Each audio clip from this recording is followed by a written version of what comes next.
and today we're at the Olive Leaf in Hayling Island. The Olive Leaf's a 19th century pub, and the name sort of puts you in mind of a swanky London restaurant, doesn't it? Sort of the Olive Leaf. But it's actually been the name of the pub since 1865, when Thomas Leaf and Sons built the first lifeboat.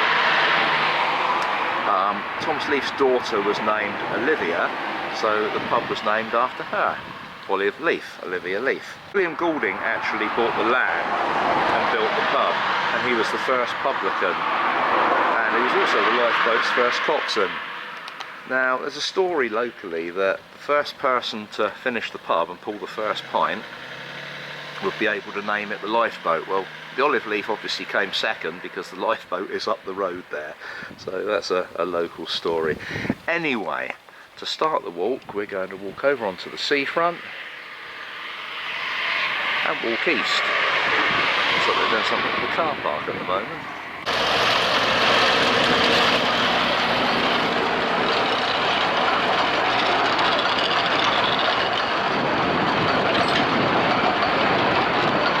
So we're walking east along the promenade, and you can see the sand underneath all the shingle. The shingle's built up every year to try and protect the island from flooding. That's exactly what they're doing now. It'll look a lot better in the summer. Hayling Railway, like a lot of the tourism stuff in Hayling Island, is a recent addition. It's only been here since 2003. So lots of things for the kids to do here. There's a little play park, basketball court. And they've tidied up this end. This is the East Stoke end of the island. It's rather nice. We're going to walk, as you can see it, from here where we are. No, sorry, from here where we are, along the seafront, up to Sandy Point, cross and round, then around Fishery Creek and Mengham Rithe, back down and in. We carry on between the bungalows and the seafront.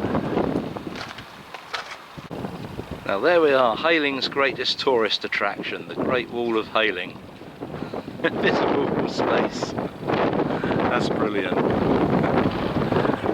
But seriously, they've been trying to make it a tourist resort since the 1820s. The railway opened in 1867, and there was a golf course and a tower built also. But it didn't become a proper resort until the 1930s, when an amusement park and cinemas opened.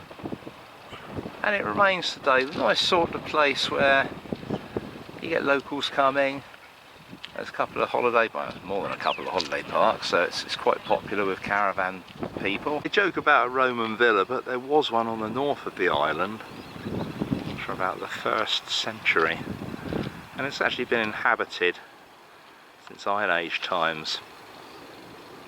In fact, Hayling Island, the name derives after a Saxon person called Hegel, Hegel's Island. You can come off the prom and walk along the shingle bank for a view of the sea. As I say, this is flood defence work. It's very, very low, same as Portsmouth, same as Thorney Island, the Witterings, Southsea, all very low. So if you meet the sea rise and could go under, hence the shingle.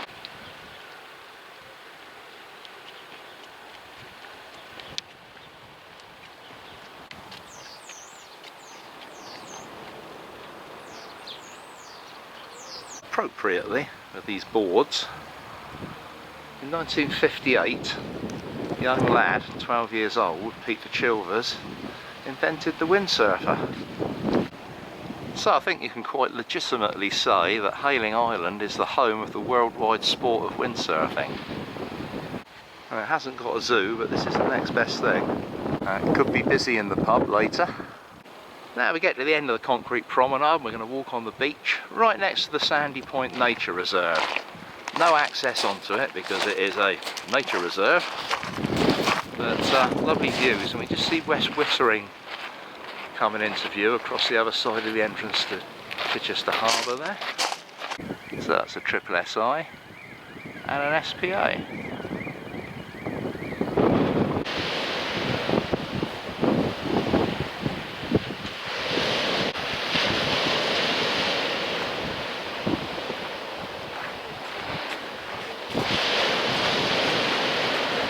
As I say, that's West Wittering across the other side of the harbour.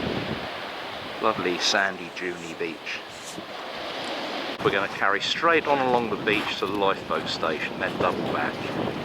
Chichester Harbour covers 9,226 acres of special scientific interest, an area of outstanding natural beauty. At the entrance we've got Sandy Point here, Black Point up the way on Hayling Island. We've got West Wittering over there, which turns into East Head, which is that bit there. In the background you can see the channel that goes up to Bosham and Chichester. You can see the South Downs behind Chichester itself over there. And then this channel leads off to Emsworth.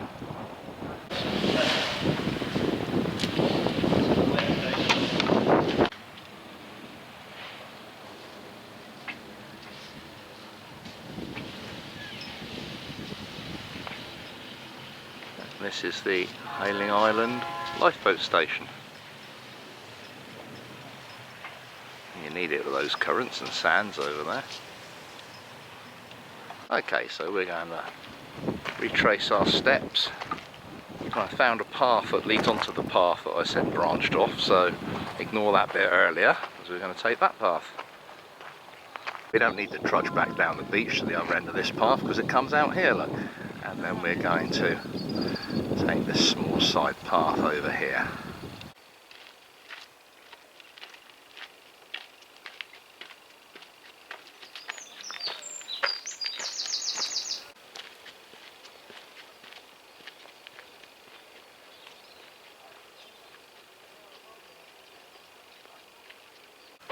Now when you come out onto this small close, we're going to turn left and follow the road.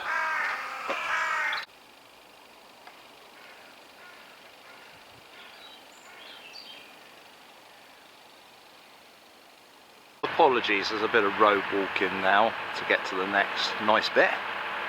But there are some interesting things to see along the way. A few interesting seaside houses.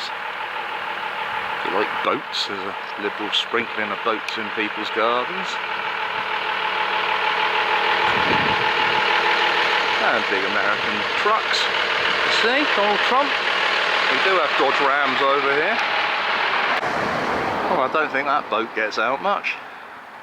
At the end of Sandy Point Road, there's some shops off to the left, but we're carrying straight on. So at the end of the road, at the junction with East Stoke Avenue, we're turning left. Now we came from this way.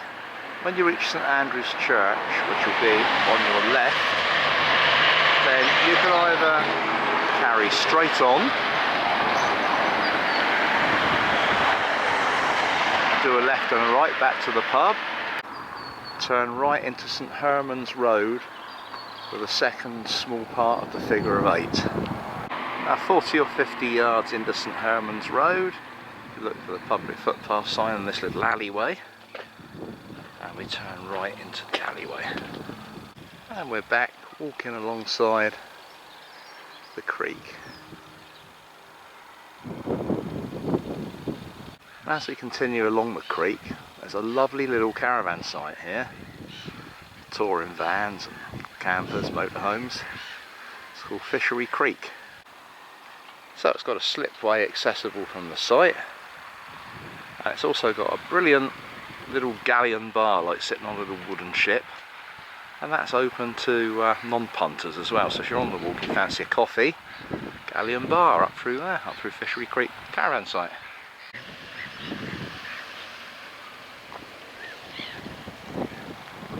And we take the path that hugs the creek.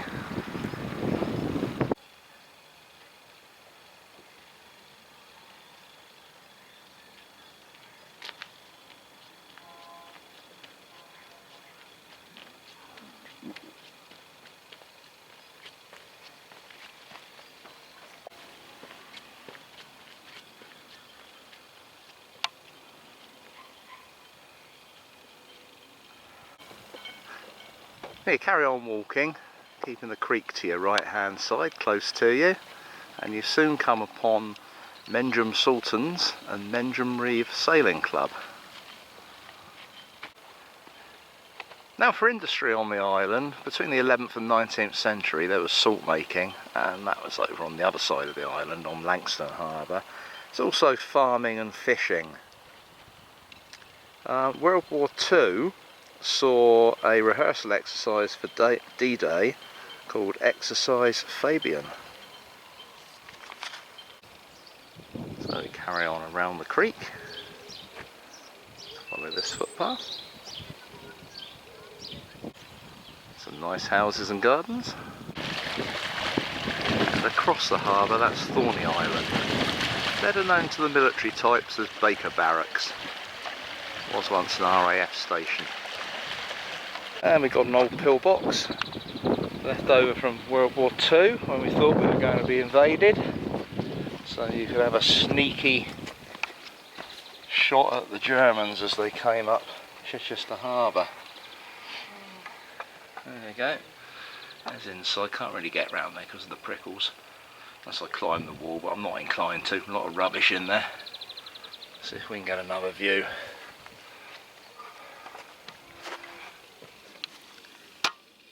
There we go. Inside of a World War II pillbox. I love that sound of water slopping.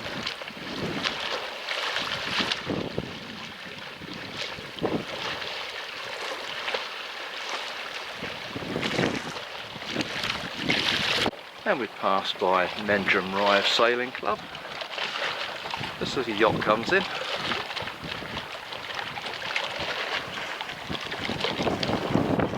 And they also sell model yachts.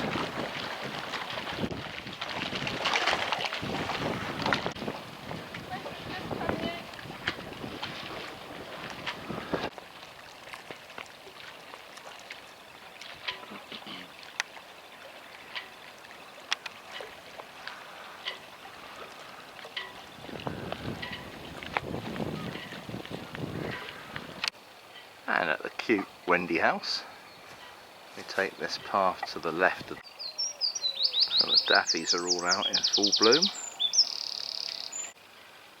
And over here in the boatyard, there's a few boats that need a bit of loving care. I don't think a lot of them will see the water again. Terrible shame. I mean, I've heard some stories of blokes keeping boats unknown to their wives as love nests. And then of course they die and nobody knows about them. I mean, look at this one. Classic old wooden boat, and it's just left there rotting. Terrible shame.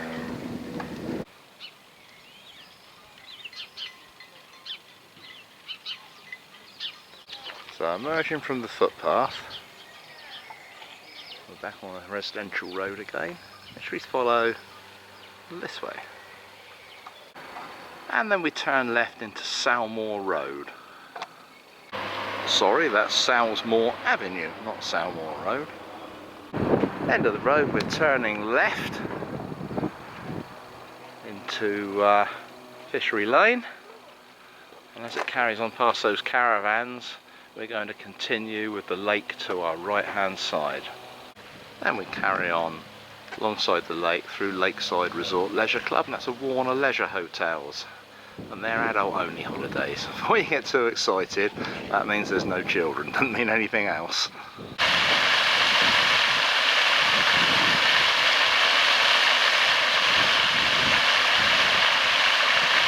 So we've got Fishery Creek caravan site over there, and then over this side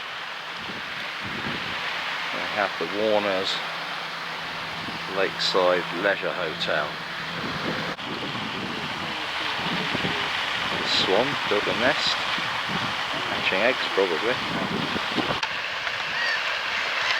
And so we're back here and we're going to retrace our steps.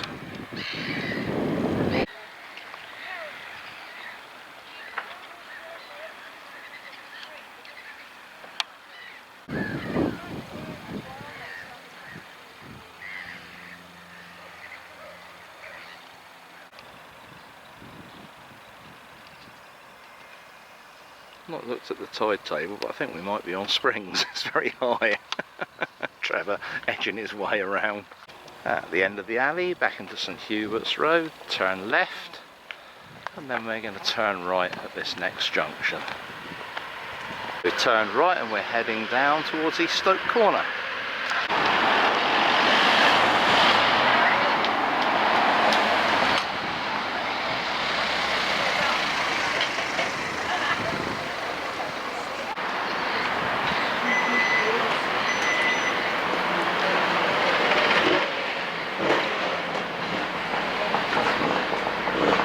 The warmest day of the year so far.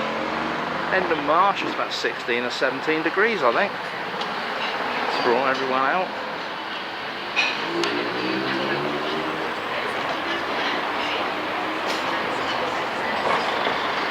Including the mods.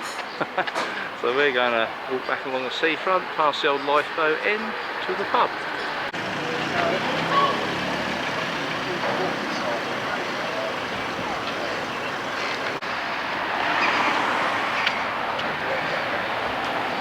Lots of interesting bric-a-brac around here.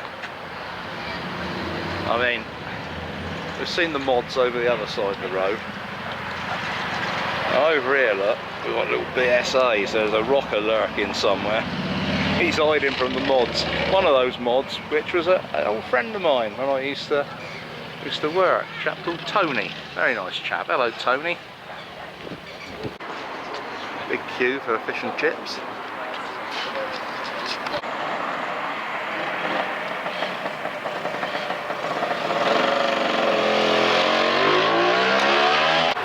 And there's the Lifeboat, the pub that won the race with the olive leaf to be called the Lifeboat.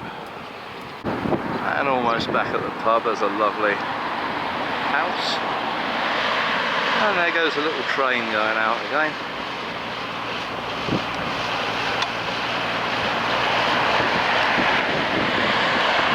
So that was a nice 6 mile-ish walk. I'm going to seaside, up around the creeks. Very, very nice. If you like the video, then please like and subscribe. But we're going on in to see what we can find for lunch. Follow me.